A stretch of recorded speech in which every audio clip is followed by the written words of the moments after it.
Hey guys, working on this this generator. It's a Millbank. It's a 5500 watt Millbank. The customer said it just run it one day and just shut off and won't run again. So of course the very first thing I did was come over here and this side and check the oil.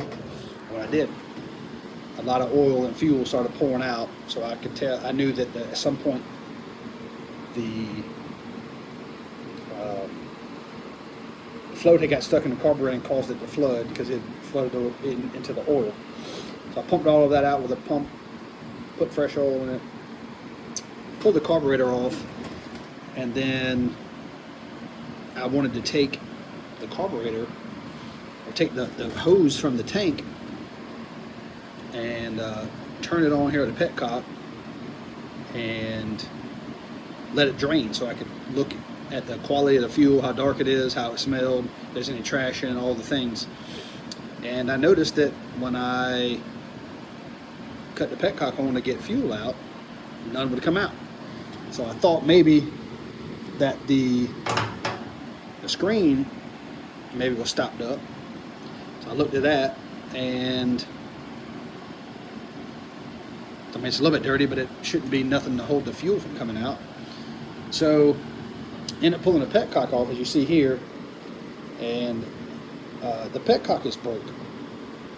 So can't blow air through it, and also as you turn this on and off, it stays closed. I know you can't see that, but it stays closed in there.